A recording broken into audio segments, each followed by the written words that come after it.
प्रभु below की मुनि मन अनुरागा, तुरत दिव्य सिंहासन मागा। रवि सम तेज सुबरनि न जाई, बैठे राम द्विजन सिर नाई। जनक सुता समेत रघुराई, पेखी प्रहर से मुनि समुदाई। वेद मंत्र सब द्विजन उचारे, नभ सुर मुनि जय जयति पुकारे। प्रथम तिलक वशिष्ठ मुनि किन्ना, पुनि सब विप्रन आय सुदीना। सुत बिलो की हरषि महतारी, बार बार आरती उतारी। विप्रन दान विविध विधि दिन्ने, जाचक सकल जाचक किन्ने। सिंहासन पर त्रिभुवन पासाई, देखि सुरन दुदुम्बि बजाई। नव दुदुम्बि बाजहि विपुल गंधर्व किन्नर गावहीं। नाचहि अप्सरा वृंद परमानंद, सुर मुनि पावहीं। भरतादि अनुज विभीषणा, अंगद हनुमान आदि समेत ते। गए छत्र चामर व्यजन धनु, अस चर्म शक्ति विराजते। श्री श्री सहित दिनकर वंश भूषण, काम बहु छवि सोहहीं। नव अम्बुधर बर गात अंबर, पीत सुर मन मोहहीं। मुकुटांगदादि विचित्र भूषण, अंग अंगनी प्रति सजे। अम्भोज नयन विशाल उर्भुज, धन्य नर निरखंति ते। वह शोभा समाज सुख, कहत न बनई खगेश। बरनई सारद शेष श्रुति, सोरस जान महेश। प्रमात सियावर रामचंद्र, शंकर जी भजो।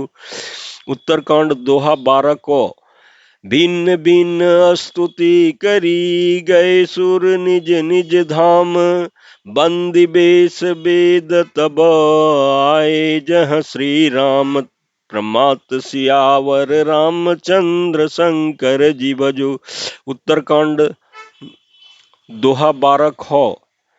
प्रभु सर्वज्ञ किन अति आदर कृपा निधान।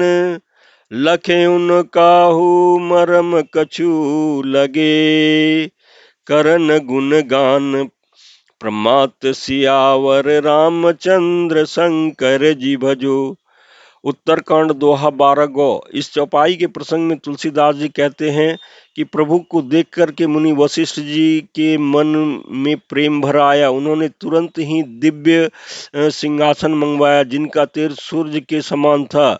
उनके सौंदर्य का वर्णन नहीं किया जा सकता। ब्राह्मणों को सिर नवा करके श्री रामचंद्र जी उस पर विराज गए।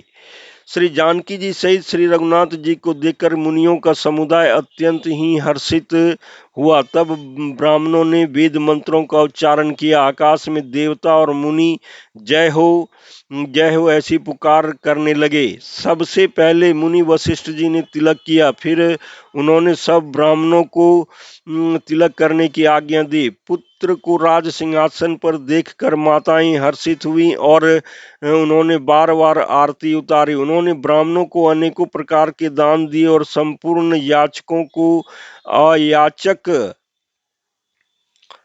बना दिया, मालामाल कर दिया। त्रिभुवन के स्वामी श्री रामचंद्र जी अयोध्या के सिंहासन पर विराजित देखकर देवताओं ने नगाड़े बजाए।